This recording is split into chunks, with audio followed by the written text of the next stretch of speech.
Je voulais réagir en 3 points à ce que j'ai entendu de la part de certains groupes. Et je vais m'exprimer, comme je le fais toujours, mais de manière très franche et très directe.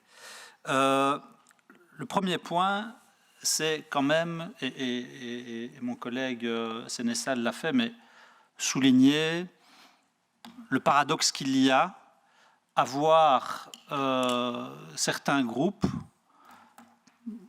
parmi lesquels, vous voyez, en tout cas qui mettent beaucoup d'emphase, beaucoup de conviction, ou l'illusion de la conviction, à défendre la libération de Liévin de Castel, alors qu'il y a 6 mois, ils étaient les plus hostiles à ce qui constituait à l'époque le chemin le plus court vers sa libération. C'était un traité, reconnaissons-le, extrêmement difficile. Je pense que c'est le texte le plus difficile qu'il m'ait été donné à voter depuis que je siège dans ce Parlement, mais c'était la voie la plus courte vers sa libération. Et aujourd'hui, ceux qui s'y sont opposés de la manière la plus violente, la plus ferme, dans un débat qui avait duré 8 heures, je m'en souviens, sont aujourd'hui ceux qui prennent les postures les plus emphatiques pour défendre sa libération. Alors si j'entends les positions annoncées par les groupes, on va vers une unanimité et je m'en réjouis, mais je constate qu'il est sur le même thème beaucoup plus facile d'obtenir une unanimité lorsqu'il s'agit d'une résolution que lorsqu'il s'agit d'un projet de loi avec des implications concrètes et directes sur la libération d'un homme qui est en train de mourir en prison. Ça, c'est mon premier point. Deuxième point, un petit rappel à l'histoire. Je crois que quand on fait de la politique, on doit toujours avoir ce sens de l'histoire à court terme, ou plutôt à moyen terme et à long terme. On va en parler lorsqu'on évoquera les propositions d'amendement, mais je voudrais déjà répondre à ceux qui prétendent que la résolution ne va pas assez loin.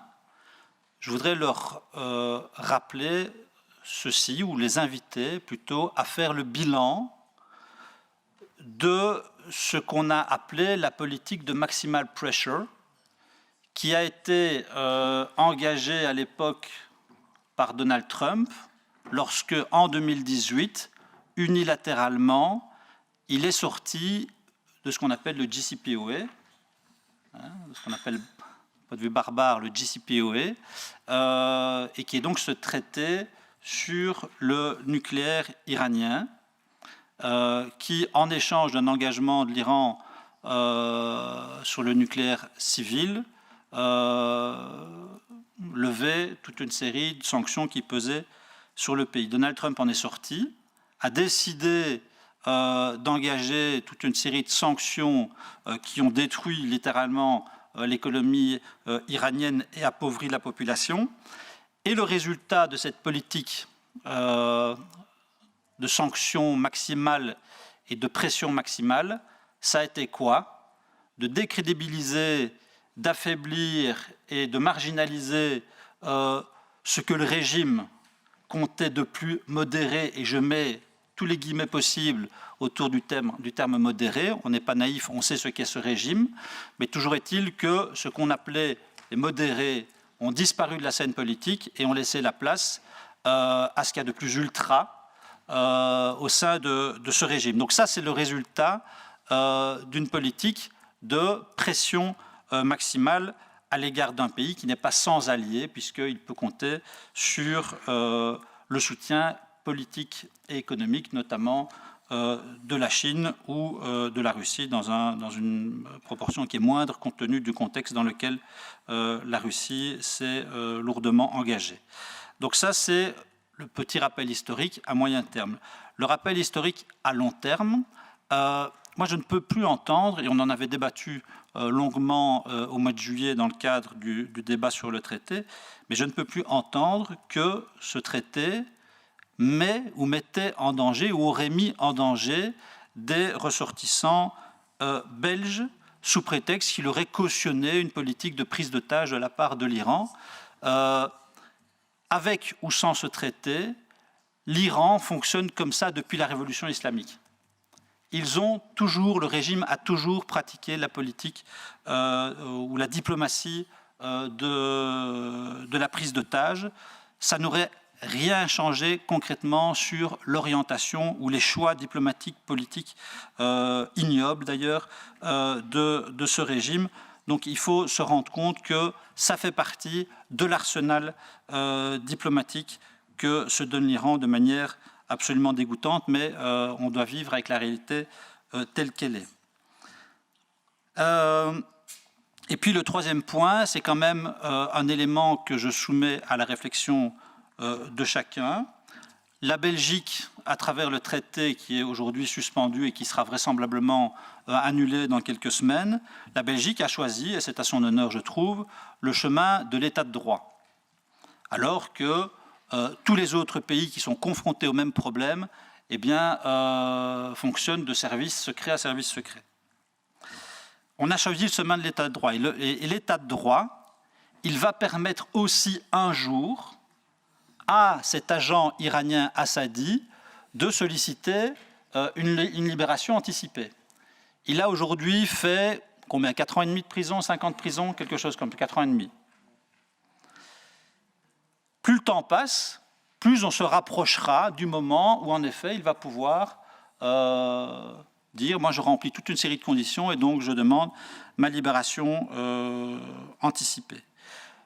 Je crois que c'est quelque chose qu'il faut aussi tenir compte. C'est un élément qui doit être pris en compte dans l'équation et le positionnement diplomatique qui sera le nôtre demain ou après-demain. Voilà, je livre cet élément à votre réflexion. Ne le perdez pas de vue parce qu'à mon avis, il finira aussi par peser dans la balance. Le temps, en l'occurrence, ne joue pas en notre faveur. Assadi a été condamné par un tribunal et aujourd'hui, l'Iran nous met dans une position telle que Assadi a une valeur aussi d'échange. Il a une valeur en tant que prisonnier et sa valeur diminue au fur et à mesure que le temps passe, puisque en effet, comme je le disais tout à l'heure, les règles de droit chez nous lui permettront tôt ou tard d'obtenir une libération anticipée. Voilà, merci. Bien, merci Madame Safai pour votre réaction. Je pense d'abord, il n'y avait aucun doute là-dessus, j'imagine, mais on a les mêmes adversaires. Donc on a la même appréciation du régime iranien. Et quand je dis qu'à un moment donné, le principe de réalité doit nous servir, doit nous nourrir dans notre réflexion, ça ne veut jamais dire, évidemment, qu'on doit se résoudre à accepter l'existence d'un régime qui tue sa population et qui la prive de liberté.